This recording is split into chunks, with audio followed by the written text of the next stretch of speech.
জুলাই অভ্যুত্থানে সারা দেশে হত্যাকাণ্ডের নির্দেশ বা বাস্তবায়নের সঙ্গে জড়িত মূল অপরাধী হিসেবে শেখ হাসিনা সহ ৩ জনের নামে প্রথম কোনো মামলায় আনুষ্ঠানিক বিচার শুরু হয়েছে। তবে মামলায় নতুন মোড় নেয় যখন সাবেক আইজিপি চৌধুরী আব্দুল্লাহ আল মামুন নিজেই রাজসাক্ষী হন। বৃহস্পতিবার ট্রাইব্যুনালে তিনি বলেন, জুলাই আগস্ট হত্যাকাণ্ডে আমি জড়িত ছিলাম, সব রহস্য উন্মোচন করব। এই মামলায় আমি স্বপ্রণোদিত হয়ে রাজসাক্ষী হতে চাই।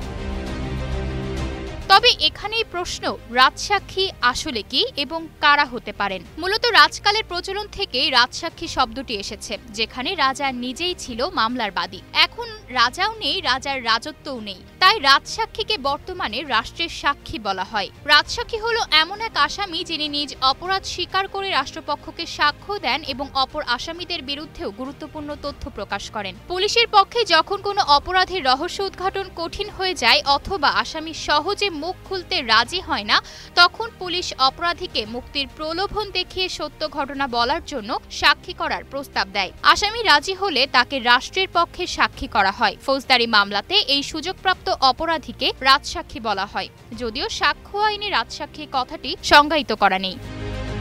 রাজসাক্ষী হলে সুবিধা ও অসুবিধা কি? প্রথমত, কোনো আসামি রাজসাক্ষী হিসেবে সাক্ষ্য দিতে রাজি হলে প্রথমে তাকে রাজসাক্ষী হিসেবে ঘোষণা করা হয় এবং পরে তাকে কারাগারে রাখা হয়। কেননা রাজসাক্ষী হলে সহ অপরাধীরা তাকে শত্রু মনে করে থাকেন, যে কারণে তাকে ওইসব আসামির কাছ থেকে আলাদা করে ফেলা হয়, যাতে অন্য কোনো অপরাধী বা ব্যক্তি তাকে প্রভাবিত করতে না পারে। দ্বিতীয়ত, রাজসাক্ষী যদি আগে থেকে জামিনে না থাকে তাহলে তাকে বিচার শেষ না হওয়া পর্যন্ত কারাগারে আটকে রাখতে হবে। সাক্ষ্য গ্রহণ শেষে যখন আদালত রায় ঘোষণা করবেন, তখন আদালত যদি তার প্রতি সন্তুষ্ট হন তাহলে তাকে এই মামলার দায় থেকে সম্পূর্ণ খালাস দিতে পারেন, আবার অল্প সাজাও দিতে পারেন।